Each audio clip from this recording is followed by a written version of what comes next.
ভজনোর্জিত সজ্জন সংঘপতিং ভজনোর্জিত সজ্জন সংঘপতিং পতিতাধিক কারুণি কৈকগতিম পতিতাধিক কারুণিকৈকগতিম গতিবঞ্চিতবঞ্চকা চিন্তপদং গতিবঞ্চিতবঞ্চকা চিন্তপদং প্রণমামি সদা প্রভুপাদপদম প্রণমামি সদা প্রভুপাদপদম শকাস্পদাতীতপ্রভাবরম্যং মূঢ়ৈরবিদ্যং প্রণতাভিগম্যং নিত্যানুভূতাচ্যুতসদ্বিলাসং নিত্যানুভূতাচ্যুতসদ্বিলাসং বন্দে প্রভুং গৌরকিশোরসঙ্গম নিত্যানুভূতাচ্যুতসদ্বিলাসং বন্দে প্রভুং গৌরকিশোরসঙ্গম বন্দে প্রভুং গৌরকিশোরসঙ্গম বন্দে প্রভুং গৌরকিশোরসঙ্গম। জগৎগুরু শিশলা গুরু মহারাজ জি কি জয়। পতিত পাবন অষ্টোত্তর শত শিশলা ভক্তি সিদ্ধান্ত সরস্বতী গোস্বামী ঠাকুর শিলা প্রভুপাদ জি কি জয়। সবার সশিলা প্রভুপাদ জি কি জয়। অবধূত কুলোচরামণি শিলা গৌরকিশোর দাসবাজি মহারাজ জি কি জয়। শিশলা সচ্চিদানন্দ ভক্ত ঠাকুর মহাশয় কি জয়। শ্রী রূপানুগ আচার্যবর্গ কি জয়। ভজানন্দীয় সমাগত ভক্তবৃন্দ শিশলা প্রভুপাদ কীর্তিত এবং প্রভুপাদের প্রকটকালীন গৌড়ীয় সম্পাদক শ্রী শ্রীমৎ সুন্দরানন্দ বিদ্যাবিনোদ প্রভু সংকলিত পরমগুরু শ্রী গৌরকিশোর এই গ্রন্থ থেকে আমরা বৈষ্ণব চিনিব কি রূপে এই নিবন্ধ গতকাল যতদূর পড়েছি তার পরবর্তী অংশ।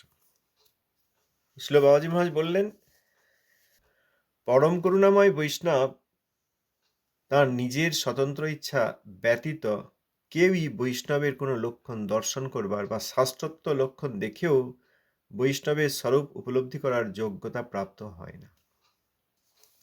এরপর বলেছেন, অনেক সময় প্রকৃত বৈষ্ণব বহির্মুখ ব্যক্তিগণকে প্রতিষ্ঠা প্রদান করেন।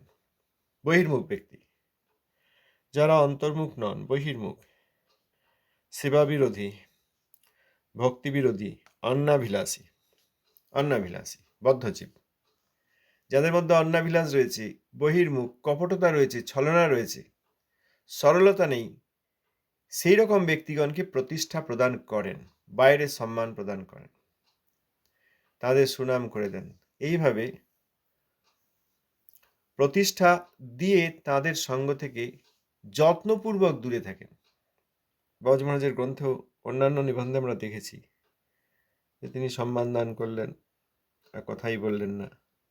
শিল ভক্তিনাথ ঠাকুর মহাশয়ের জীবনেও দেখেছি, তাঁর শিক্ষাতেও দেখেছি, সহজিয়া বা ছলনাময় এসব ব্যক্তি এলে তিনি তাদেরকে বসে দিতেন, সম্মান দিতেন, হরিভক্তির কোনো কথা বলতেন না এবং তারা কিছুক্ষণ পর আবার বিদায় নিতেন। আমরা আজকে যে শ্লোক পড়লাম, গতি বঞ্চিত বঞ্চকা চিন্তপদম, অর্থাৎ এই ধরনের ছলনাময় বঞ্চিত জীবগণকে তিনি বঞ্চনা করে থাকেন। তাঁর শ্রীচরণ এইরকম অপ্রাকৃত গতি বিশিষ্ট যে বঞ্চিত ব্যক্তিরা বঞ্চিত হবে, যারা বঞ্চনা করতে আসেন তারা বঞ্চিত হবে। এখানে বলছেন, বহির্মুখ ব্যক্তিকে প্রতিষ্ঠা দিয়ে তাদের সঙ্গ থেকে যত্নপূর্বক দূরে থাকেন, কখনো বা জনসঙ্গ ভয়ে নিজ স্বাভাবিক লক্ষণসমূহ গোপন করিয়া থাকেন। স্বাভাবিক লক্ষণ, বৈষ্ণবের স্বাভাবিক লক্ষণ শুদ্ধ ভক্তি, ভগবৎ সেবা, শ্রীহরিকথা, ভজন ইত্যাদি। তাঁর যেসব লক্ষণ আছে, কৃষ্ণৈক স্মরণ এবং অন্যান্য 25টি তটস্থ লক্ষণ, সেইগুলি গোপন করে থাকেন। বৈষ্ণব নিজেকে গোপন করেন, সংগোপন করে রাখেন। কেন? জনসঙ্গ হয়ে যাবে। এইসব লক্ষণ দেখলে অনেকে এসে যাবে, বৈষ্ণব বলে চিনতে পেরে যাবে, অনেকে এসে গেলে জনসঙ্গ হবে। সেই জন্য সেই সব লক্ষণ তিনি গোপন করেন। কোন কোন লোককে বাহিরে শিষ্য করিবার অভিনয় এবং তাহাদিগের দ্বারা সর্বক্ষণ বেষ্টিত থাকিবার অভিনয়, সকল কার্যে তাহাদের পরামর্শ গ্রহণ করিবার অভিনয় ও তাহাদের সেবা গ্রহণের অভিনয় করিয়াও তাহাদের নিকট নিজের প্রকৃত স্বরূপের আচ্ছাদন করেন। কোন কোন লোককে বাইরে শিষ্য করার অভিনয় করেন। হ্যাঁ, শিষ্য হয়েছে, শিষ্য, তাকে আশ্রয় দান করেছি, কিন্তু এইরকম আশ্রয় দান, দীক্ষাদান বা শিষ্য হিসাবে স্বীকার করার অভিনয় করতে পারেন, কিন্তু তিনি তাকে শিষ্য করেননি, এমন হতে পারে। বাইরে দেখাচ্ছেন হ্যাঁ শিষ্য হয়েছে, আমি একে আশ্রয় দিয়েছি, কিন্তু করেননি, এমন হতে পারে। এবং কখনো কখনো এই সমস্ত ব্যক্তিদের দ্বারা সর্বক্ষণ বেষ্টিত থাকার অভিনয়, চারিদিকে সেই সব লোক ঘুরে বেড়াচ্ছে, যাদেরকে বাহ্যত অভিনয় করে দীক্ষা দিয়ে দিয়েছেন, অর্থাৎ শিষ্য করেছি বলে বাইরে অভিনয় করছেন, সেই সব লোকগুলি তারা মনে করেন আমরা শিষ্য হয়েছি, চারিদিকে বেষ্টন করে থাকে, চারিদিকে ঘিরে থাকে। সকল কার্যে তাহাদের পরামর্শ গ্রহণ করিবার অভিনয়, সকল কার্যে যেসব কাজ করতে যাচ্ছেন তাতে সেই সব বাহ্যত শিষ্য হিসেবে স্বীকার করেছেন এরকম ব্যক্তিদেরকে আবার পরামর্শ চান, বলুন এটা কি করা যায়, এই সেবা এইভাবে কি করা যায়, এরকম পরামর্শ নিচ্ছেন মনে হয়। সকল কার্যে তাহাদের পরামর্শ গ্রহণ করিবার অভিনয় ও তাহাদের সেবা গ্রহণের অভিনয় করিয়াও কখনো কখনো তাদের সেবা নিচ্ছেন, এই অভিনয় করেও তাদের নিকট থেকে নিজের প্রকৃত স্বরূপ আচ্ছাদন করেন। এইটা ভালো করে বোঝার আছে, কারণ এইখানে আবার বৈষ্ণব অপরাধীরা একটা সূত্র পেয়ে গেছি মনে করবেন, বাহ এই তো এরকম দেখা গেছে পূর্বতন কোনো আচার্য, তার তো অনেক শিষ্য, সেই সব শিষ্যদের বেশিরভাগই তিনি ত্যাগ করেছেন বা প্রকৃত অর্থে স্বীকার করেন নাই। তারাই তাকে বেষ্টন করে থাকতেন, তাদের কথা নিয়েই যেন চলতেন, তাদেরকে খুব সম্মান দান করতেন, তাদের সেবাও নিতেন, কিন্তু আসলে তিনি অভিনয় করেছেন। এই যে কথাগুলি বলা হচ্ছে এইগুলি ব্যতিক্রম, এগুলো এক্সেপশন, এগুলো রুল নয়। সবসময়ই বৈষ্ণব এটা করেন এটা বলেননি, কোনো কোনো সময় কখনো কখনো কোনো কোনো লোককে বলছেন না। সুতরাং এইগুলো এক্সেপশন টু দ্য রুলস, এইগুলো সাধারণ যা নিয়মে হয়ে থাকে তার ব্যতিক্রম। ব্যতিক্রমকে আবার রুল বলা যায় না। তাহলে তা না হলে এখানে তো বলতেন তিনি সবসময়ই এরকম বাইরে লোক নিয়ে থাকেন, বৈষ্ণব সবসময়ই মনে হয় তিনি যেন বেষ্টিত হয়ে আছেন, বৈষ্ণব সবসময়ই যেন শিষ্য করেছেন, বলেননি, কোনো কোনো সময় কখনো কখনো। অতএব এক্সেপশনকে যেন রুল করা না হয়। প্রভুপাদ ছিল সরস্বতী ঠাকুর স্বামী ঠাকুর সম্বন্ধে আজকেই যে আমরা শ্লোক পড়লাম, সেখানে লেখা আছে ভজনর্জিত সজ্জন সংঘপতিং। কারণ আরেকটি সংস্থা আছে, তারা খুব অসুবিধা করেছে, সব দিকে অসুবিধা করেছে। প্রভুপাদের পরিচয় নিয়ে অসুবিধা করেছে, প্রভুপাদের নাম নিয়ে অসুবিধা করেছে, গৌড়ীয় মঠ নিয়ে অসুবিধা করেছে, শ্রী চৈতন্য মঠ গৌড়ীয় মঠের মূল কেন্দ্র, সেটা নিয়ে অসুবিধা করেছে, মায়াপুর ধামের অবস্থান, পরিচিতি, পরিমাপ, সেটা নিয়ে অসুবিধা করেছে, সব কিছু নিয়ে অসুবিধা করেছে। তারা আবার সবচেয়ে বড় অসুবিধা যেটা করেছে সেটা হচ্ছে প্রভুপাদ নাম এবং প্রভুপাদের শিষ্যগণ নিয়ে। তারা যদি এই কথা শুনে তাহলে তো খুব আনন্দে হাততালি দেবে, এই তো পেয়ে গেছি সূত্র। তাহলে প্রভুপাদ তাঁর চারিদিকে অনেক শিষ্যগণ এরকম বেষ্টন করে থাকতেন, অনেক শিষ্য করেছেন বলে যেন অভিনয় করেছেন মনে হচ্ছে, শিষ্যদের পরামর্শ নিতেন মনে হচ্ছে, শিষ্যদের সেবা নিতেন মনে হচ্ছে, কিন্তু তিনি তো সকলকেই ত্যাগ করে দিয়েছেন, কারণ কেউই তো তাঁর কথা শোনেননি, একজনই শুনেছেন। এই হচ্ছে কলির যুক্তি। কলি ব্যতিক্রমকে, এক্সেপশনকে রুল করে দেয়, ব্যতিক্রমকে নিয়ম করে দেয়। যদি তা না হতো তাহলে ভজনর্জিত সজ্জন সংঘপতি বলতেন না। প্রভুপাদের চরণে আশ্রয় নিয়েছেন এবং ভজন সমৃদ্ধ ব্যক্তিগণ, তাদের যে সংঘ, অর্থাৎ তাদের যে মিশন, তাদের যে একত্রীভূত হওয়া, তাদের যে সঙ্গ, সেই সঙ্গের প্রতি তিনি ব্যতিক্রমকে যেন নিয়ম মনে করে অপরাধ না করি। প্রভুপাদের শিষ্যগণ বড় প্রিয় ছিলেন, প্রভুপাদের প্রিয়তম শিষ্য শ্রীমৎ কুঞ্জবিহারী বিদ্যাভূষণ প্রভু, তাকে প্রভুপাদের শিষ্যগণ সকলে এত ভালোবাসতেন। প্রভুপাদের প্রকটকালীন যেসব বক্তৃতা হয়েছে তাতে দেখেছি প্রভুপাদ বলেছেন যে এবার আপনারা কুঞ্জবিহারী বিদ্যাভূষণ সম্বন্ধে কিছু তাঁর মহিমা প্রকাশ করে বলুন। সেখানে পরমানন্দ বিদ্যারত্ন প্রভু বলেছেন, সুন্দরানন্দ বিদ্যা বিনোদ প্রভু বলেছেন, ভক্তিহৃদয় বনগোস্বামী মহারাজ বলেছেন, সকলেই বলেছেন। তিনি তাঁর শিষ্যগণের মধ্যে এক একজনের নাম নিয়ে এরকম বলতেন যে এবার এনার কিছু মহিমা প্রকাশ করুন। সেখানে প্রভুপাদ স্বয়ং উপস্থিত আছেন আর বলছেন, তোমাদের এই জ্যেষ্ঠ গুরু ভাই এনার কথা, এনার মহিমা কিছু বলো। সেখানে কুঞ্জবিহারী বিদ্যাভূষণ প্রভু সম্বন্ধে অনেক সময় বলতে। সেখানে দেখেছি এইসব মহাবৈষ্ণবগণ, প্রভুপাদের অন্য শিষ্যগণ, তাঁদেরই গুরুভ্রাতা, জ্যেষ্ঠ গুরুভ্রাতা, তাকে কিভাবে সম্মান দিয়েছেন। সেখানে বলেছেন কুঞ্জবিহারী বিদ্যাভূষণ, তাকে আমরা কুঞ্জদা বলে ডাকি। কুঞ্জদা অর্থাৎ কুঞ্জ দান করেন যিনি, এইটা যদি সংস্কৃত শব্দ অনুসারে ব্যাখ্যা করতে যাই তাহলে সংস্কৃতের ব্যাকরণে ভুল হবে ঠিকই, কারণ কুঞ্জদা শব্দটি কুঞ্জ দান করেন যিনি সেই অর্থে আসেনি, কিন্তু তবুও তিনি কুঞ্জ দান করেন। সংস্কৃতের ব্যাকরণ অনুসারে কুঞ্জদা কুঞ্জ দান করেন এই অর্থ না হলেও আসলে সত্যিই তিনি প্রভুপাদের এই কুঞ্জে আমাদের প্রবেশের জন্য তিনিই অধিকার দান করেন। এত বড় কথা বলেছেন, আড়ালে লুকিয়ে অন্য সময়ে একে একে নয়। প্রভুপাদের প্রকটকালীন প্রভুপাদ যেখানে সভাপতি, সেই সভায় কুঞ্জবিহারী বিদ্যাভূষণের মহিমা শুনতেন প্রভুপাদ, নিজেও বলতেন, আবার অন্যান্য শিষ্যগণকেও তাঁর মহিমা প্রকাশ করে তাঁর বন্দনা করতে বলতেন। এসব বক্তৃতা রয়েছে। গুরুপৃষ্ঠ বলে একটি গ্রন্থ আছে, সেখানে এইসব বক্তৃতার কিছু অংশ তুলে ধরা হয়েছে। তো সভাতে আর সব শিষ্যগণকে কুঞ্জবিহারী বিদ্যাভূষণ প্রভুর মহিমা প্রকাশক বাণী বলতে বললে তাঁরা গুরু ভাইয়েরা বলতেন, গুরু ভাইয়েরা প্রেজ করছেন, গুরুদেবের তো করছেনই, প্রভুপাদের তো করছেনই, আবার এই আর এক গুরু ভাই শ্রীমৎ কুঞ্জবিহারী বিদ্যাভূষণ তাঁরও করছেন। এ হেন কুঞ্জবিহারী বিদ্যাভূষণ প্রভু, যিনি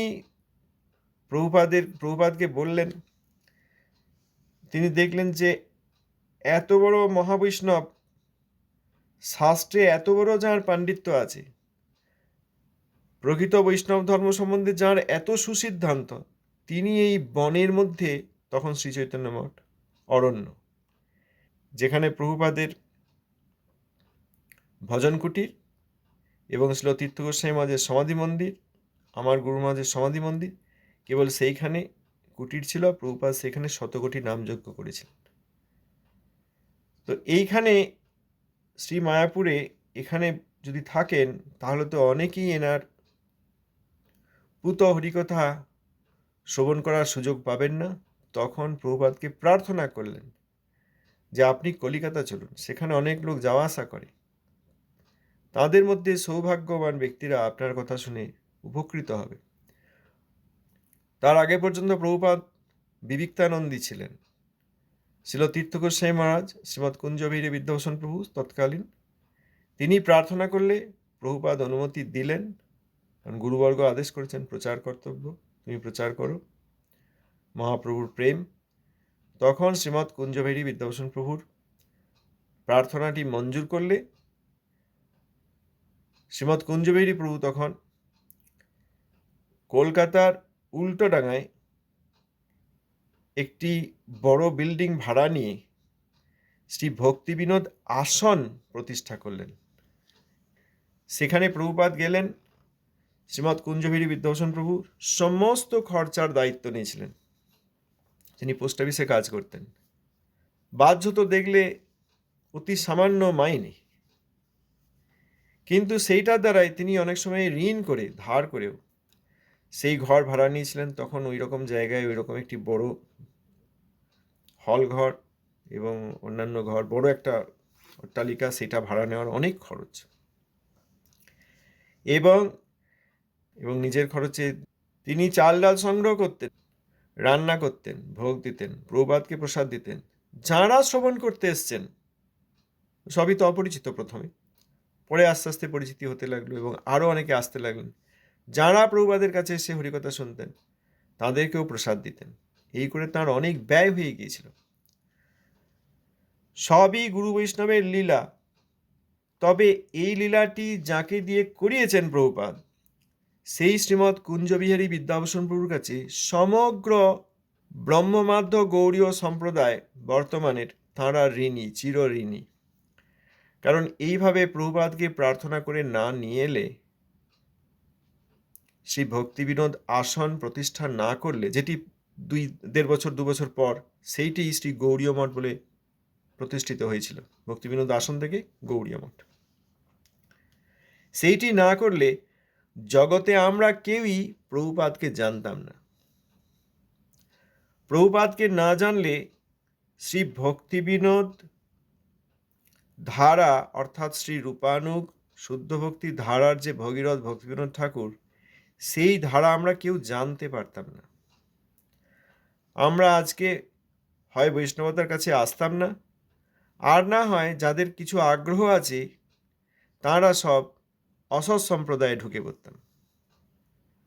সুতরাং শ্রীমৎ কুঞ্জবিহারী বিদ্যাভূষণ প্রভুর যে দান, সেটি একটি বিশেষ দান জগতের জন্য। তাঁর প্রতি কেবল কৃতজ্ঞ হলেই হবে না। যদি কেউ বলেন আমরা কুঞ্জবিহারী বিদ্যাভূষণ প্রভুর কাছে কৃতজ্ঞ, তাহলেও কম বলা হবে। কারণ কৃতজ্ঞতা একটি জাগতিক ধর্ম, একটা জাগতিক গুণ, যে আমি এনার কাছে এই সুবিধা পেয়েছি, আমি কৃতজ্ঞ, I am thankful to you, grateful to you. খুব বড় কথা। জগতে সাধারণত আমরা কেউ কাউকে সহজে গ্রেটফুল বলি না, যে আমি আপনার প্রতি কৃতজ্ঞ, এটা বলি না। অতএব জগতের কাছে কৃতজ্ঞ শব্দটি বড় শব্দ, কিন্তু সেই বড় শব্দটি দিয়েও শ্রীমৎ কুঞ্জবিহারী বিদ্যাভূষণ প্রভুর প্রতি আমাদের যে ঋণ, সেইটির প্রকাশ করা হয় না। বলা উচিত আমরা তাঁর অনুগত। সমগ্র জগৎ কুঞ্জবিহারী বিদ্যাভূষণ প্রভুর অনুগত, এটা হতে হবে। যারা কুঞ্জবিহারী বিদ্যাভূষণ প্রভুর অনুগত নন, তাঁদের এই বৈষ্ণব জগতে কোনো মূল্য নাই। এরকম দেখা যাচ্ছে। এত বড় মহাবৈষ্ণব, তাকে বলা হচ্ছে তিনি গুরুভোগী। কিভাবে গুরুভোগী? কিভাবে তিনি গুরুভোগ করেছেন? গুরুভোগী বড় অপরাধজনক কথা। আমরা অর্থভোগী হই, আমরা ইন্দ্রিয়ভোগী হই, মহিলাগণ কেউ পুরুষভোগী হতে পারেন, পুরুষ অভিমানী মানুষেরা স্ত্রীভোগী হতে পারেন, কিন্তু গুরুভোগী এই শব্দটি অপ্রাকৃতে নেই। প্রাকৃত ভোগী ব্যক্তিরা, ইন্দ্রিয়ের বিষয়ভোগী যারা, তাদের ক্ষেত্রে এই ভোগ শব্দটি হয়। অপ্রাকৃতে গুরুভোগী শব্দটি হয় না। কিন্তু সেই বিশেষণটি তৈরি করে দেওয়া হয়েছে শ্রীমৎ কুঞ্জবিহারী বিদ্যাভূষণ প্রভু সম্বন্ধে। এই জন্য যেখানে কুঞ্জবিহারী বিদ্যাভূষণ প্রভুর সম্মান হয়নি, যেখানে শুধু সম্মান বাধ্যত নয়, আনুগত্য হয়নি, সেখানে প্রভুপাদের কোনো কৃপা নাই, এটা একবারে নিশ্চিত। যেখানে শ্রীলক তীর্থ গোস্বামী মহারাজ, ভক্তিবিলাস তীর্থ গোস্বামী মহারাজের প্রতি পূর্ণ আনুগত্য আছে, কেবল সেইখানেই প্রভুপাদের কৃপা প্রবাহিত হয়েছে। অতএব আমাদের এখানে সাবধান থাকতে হবে। এইসব ব্যক্তিগণ তারা গুরু বৈষ্ণবের অধীন বলে নিজেদের পরিচয় দিলেও তারা গুরু বৈষ্ণবের অধীন নন। বড় পরীক্ষা হচ্ছে শ্রীল ভক্তিবিলাস তীর্থ গোস্বামী মহারাজের প্রতি আনুগত্য এবং বিশেষ সম্মানবোধ। তো এখানে ওই বাইরে শিষ্য করার অভিনয়, সেটা অন্য জায়গায় প্রযোজ্য হতেই পারে, কারণ এটা একটা এক্সেপশন টু দ্য রুলস, এটা একটা ব্যতিক্রম, নিয়মের ব্যতিক্রম। সেই সব ব্যক্তিদের দ্বারা সর্বক্ষণ বেষ্টিত থাকার অভিনয় কোথাও হতেই পারে। সমস্ত কার্যে তাদের পরামর্শ গ্রহণ করার অভিনয়, এটাও হতে পারে, এবং তাদের সেবা গ্রহণেরও অভিনয় করতে পারেন পরম বৈষ্ণব।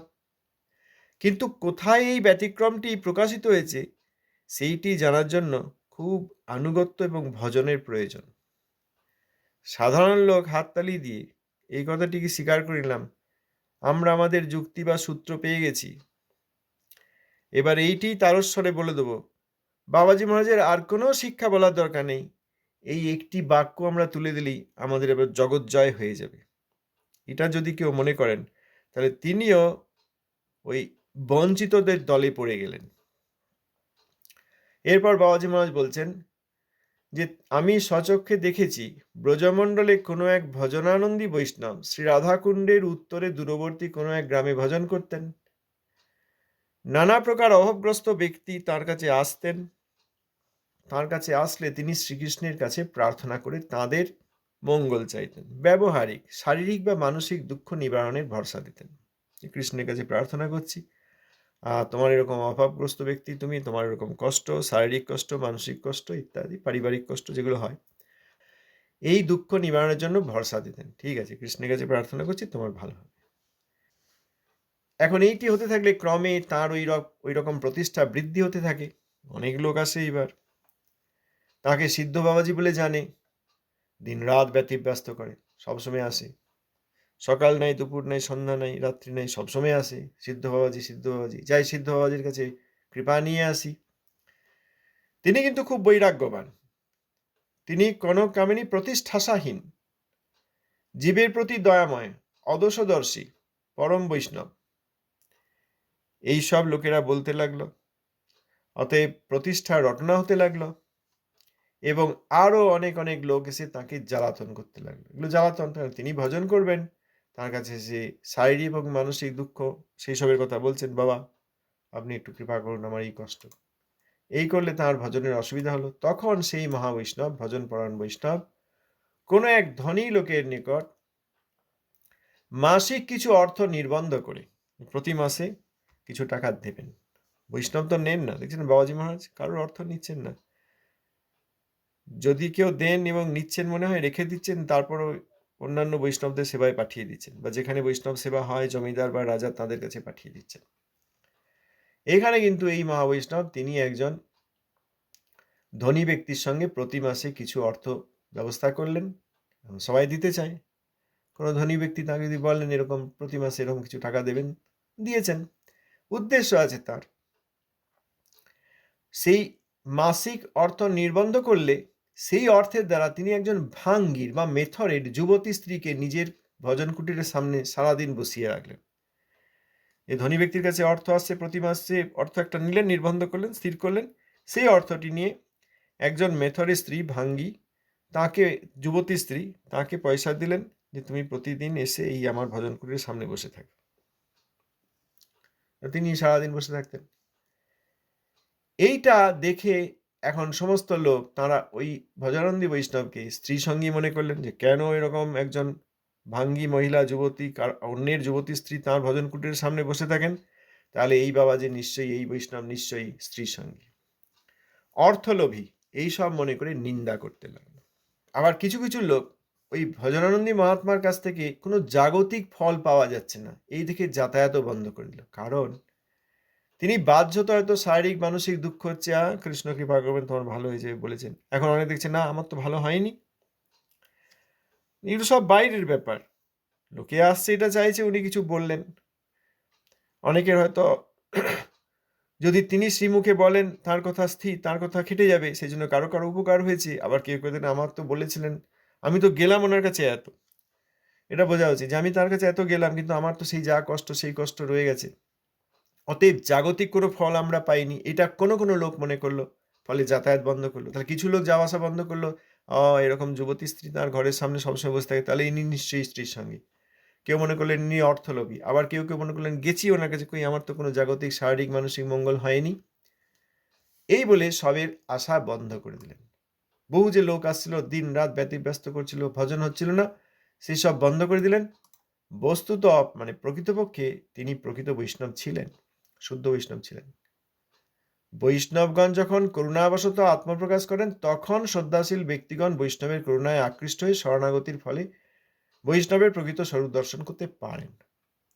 বৈষ্ণব যদি করুণা করেন, করুণা করে যদি আত্মপ্রকাশ করেন, তখন সবাই নয়, যারা শ্রদ্ধাশীল ব্যক্তি তারা তাঁর করুণায় আকৃষ্ট হয়ে মঙ্গল লাভ করেন এবং সেই প্রকৃত ভজনানন্দীর স্বরূপ দর্শন করতে পারেন।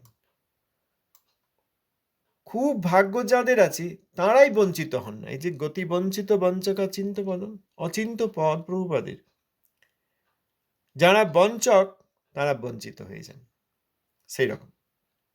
ঘরের সামনে সিকিউরিটি গার্ড বসানো আছে, যদি কোনো খারাপ লোক আসতে চায় সিকিউরিটি গার্ড তাকে তাড়িয়ে দেবে, ঘরের মধ্যে আসতে দেবে না, সেই রকম ব্যাপার। প্রভুপাদের শ্রীচরণ অচিন্তচরণ, অতি কৃপাময় শ্রীচরণ, আর ছলনা নিয়ে বঞ্চনা নিয়ে যারা আসেন তারা বঞ্চিত হয়ে যান। এই জন্য তাঁর চরণ এই দিক থেকে, ব্যতিরিক দিক থেকে গতি বঞ্চিত বঞ্চকা চিন্তন, যারা বঞ্চক তারা বঞ্চিত হন, এ হেন অচিন্ত পদ প্রভুপাদ। তাহলে অতি ভাগ্যবান ব্যক্তি বৈষ্ণবের সেবা ও কৃপা থেকে বঞ্চিত হন না, নইলে বৈষ্ণব আত্মগোপন করবার জন্য নানা প্রকার বঞ্চনা বিস্তার করেন। বৈষ্ণব আত্মগোপন করতে চান, তিনি আত্মপ্রকাশ করেন না, তিনি আত্মপ্রকাশ করেন একমাত্র খুব শ্রদ্ধাশীল ব্যক্তির কাছে। অতএব আমরা যে ভেবেছি প্রচার প্রচার খুব প্রচার, প্রচার কি করে হবে, প্রচার কি করে হবে, বিষয়টি সেই রকম নয়। শুদ্ধ বৈষ্ণব নিজেকে আত্মগোপন করেন, তিনি প্রকাশ করেন না। অনেক দিন আগে একজন এরকম জিজ্ঞেস করেছিল, যদি কিছু বিভূতি থাকে দেখিয়ে দিন না, তাহলে তো অনেক লোক এসে যাবে। যদি কোনো বৈষ্ণবের কোনো বিভূতি থাকে দেখিয়ে দিন না, যে দেখুন আমি এরকম হঠাৎ 6 ফুট উঁচুতে উঠে গেলাম, উড়ে গেলাম, আবার নেমে পড়লাম, বা এই হাতের মধ্যে কিছু নেই একটা আপেল এনে দিলাম, এসব বিভূতি কিছু দেখিয়ে দিন না, তাহলে তো সাধারণ লোক যাদের কোনো ধারণা নেই তারা এসে যাবে। আপনি কিছু অর্থ, কিছু প্রতিষ্ঠা, তারপর কিছু চাকচিক্য, এইসব দেখিয়ে দিন না, তাহলে তো অনেক লোক এসে যাবে। বৈষ্ণব যেখানে নিজেকে আত্মগোপন করছেন সেখানে চাকচিক্য, বিল্ডিং, লোকজন, বিভিন্ন রঙের লোকজন, অর্থ, সোনা দানা প্রয়োজন কি আছে? গান বাজনা, সানাই, হারমোনিয়াম, এগুলো দরকার নেই তো। শুদ্ধ বৈষ্ণব তো আত্মগোপন করেন, তিনি তো তার বৈষ্ণবতাই প্রকাশ করছেন না, আবার এই জগতের সব প্রকাশ করবেন কেন? প্রভুপাদ ছিল সরস্বতী গোস্বামী ঠাকুর শ্রী চৈতন্য মঠ এবং গৌড়ীয় মঠ প্রতিষ্ঠা করেছেন, যাতে দৈব বর্ণাশ্রম ধর্মে থেকে শ্রদ্ধাশীল জীবগণ হরিভজন করতে পারেন। আমরা যাকে প্রচার মনে করি, প্রসার মনে করি, সেই জিনিস তিনি করেননি। আমাদের মনে যে প্রচারের সংজ্ঞা সেটি তিনি করেননি। বৈষ্ণব আত্মগোপন করেন, সেই জন্য বঞ্চনা বিস্তার করেন। বৈষ্ণব বঞ্চনা বিস্তার করেন। আমরা ভাবি না বৈষ্ণব মাত্রই প্রচার করেন, মোটেই তা নয়। যারা ছলনাময় বঞ্চক তাদের থেকে নিজেকে গোপন করে রেখে দেন। খুব শ্রদ্ধাশীল, এমনি অল্প শ্রদ্ধাশীল নয়, খুব শ্রদ্ধাশীল, অতি ভাগ্যবান, কেবল তাদের কাছে নিজে প্রকাশ করেন।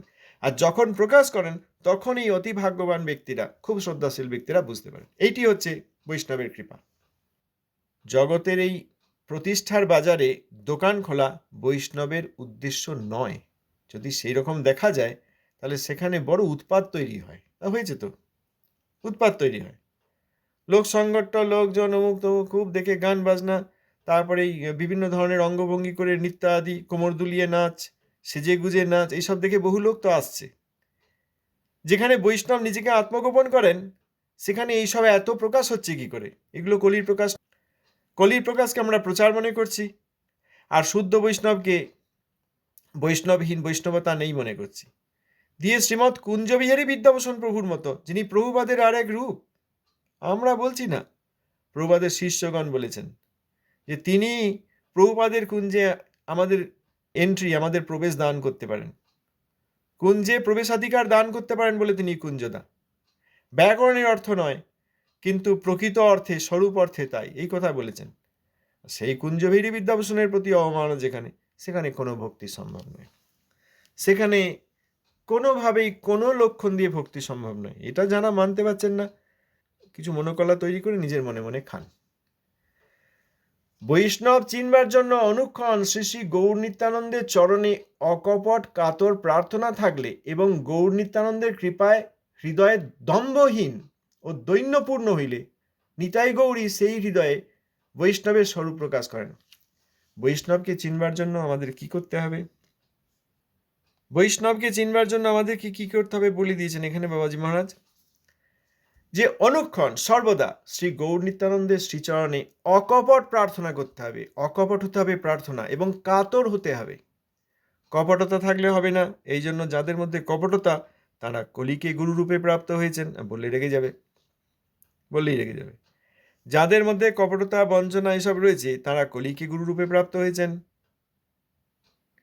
যাদের মধ্যে কপটতা নেই, যারা নিষ্কপট অকপট তাঁরা, এবং সকাতর, কাতর হয়ে প্রার্থনা করতে হবে। আছে, আমি বুঝেছি, বুঝে নেব, আমিও কিছু কম নই, আমারও এরকম রূপ আছে, আমি যুবক বা যুবতী, আমারও ধন সম্পত্তি আছে, আমার বিদ্যা আছে, আমারও লোকের কাছে সম্মান আছে, এইসব আছে, এইগুলো কাতর হয়ে, প্রভু আমি দিনহীন, সর্বনাশ হয়ে গেল, জীবন শেষ হয়ে গেল, জীবন হইল শেষ, না বুঝিলে ঋষিকেশ, আমার অবস্থা খুব খারাপ, হে শ্রী গৌর নিত্যানন্দ আপনারা কৃপা করুন আমার প্রতি, প্রকৃত অর্থেই কৃপা করুন।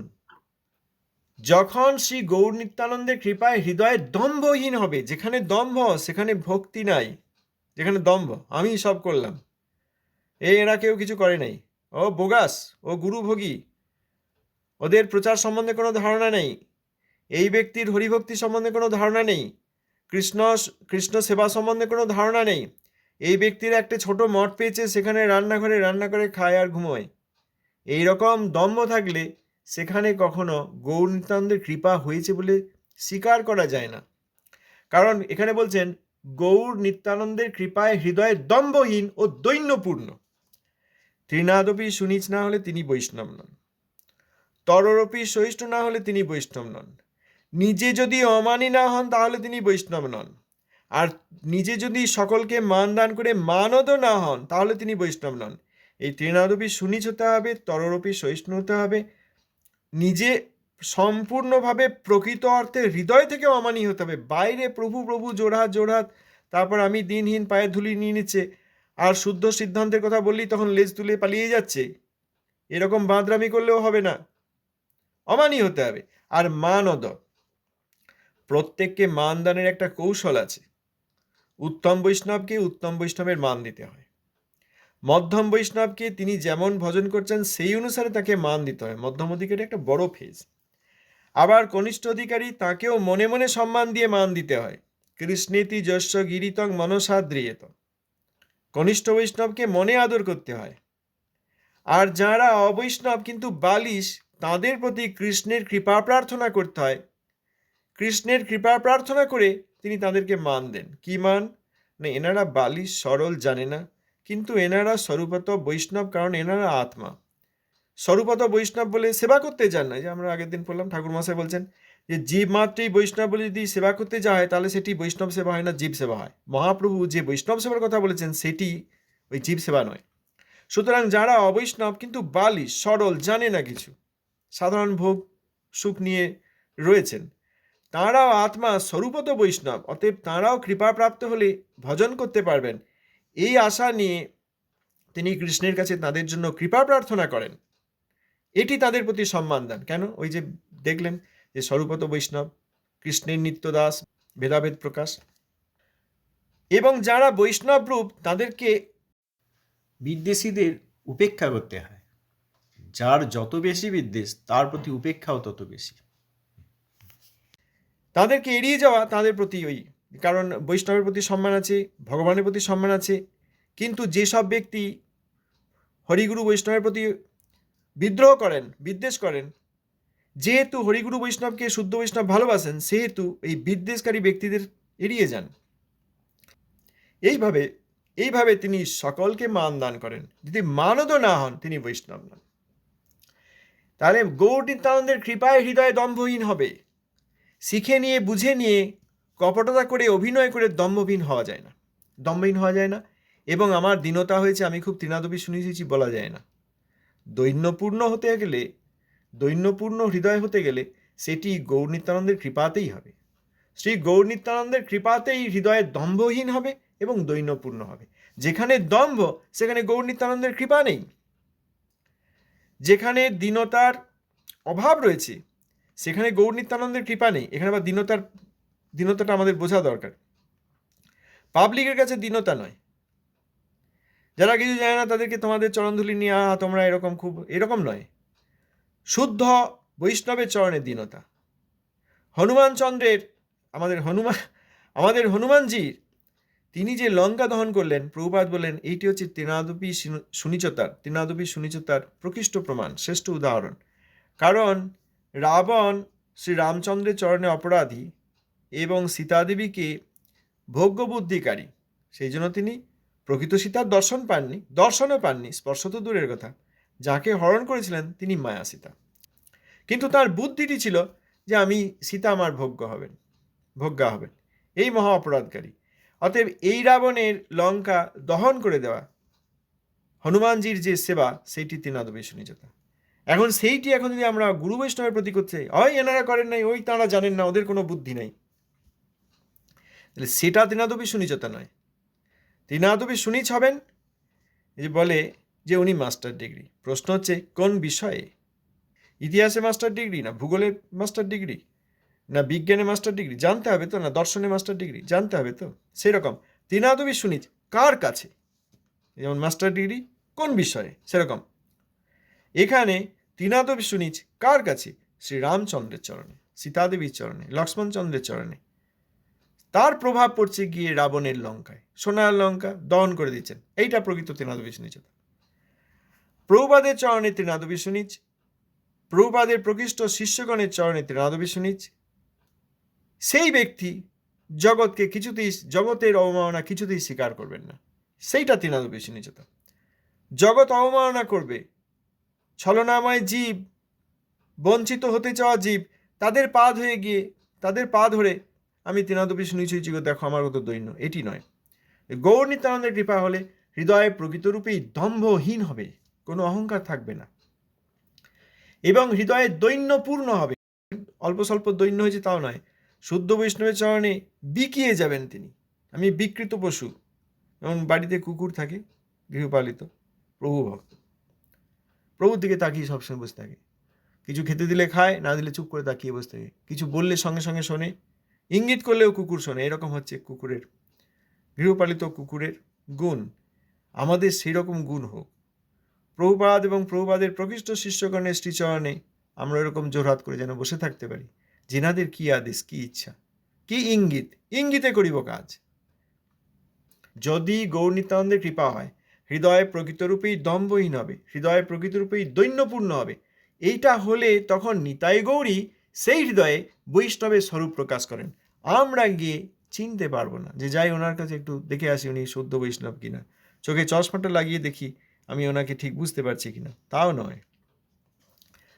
তখন গৌর নিতাই সেই হৃদয়ে বৈষ্ণবের স্বরূপ প্রকাশ করেন।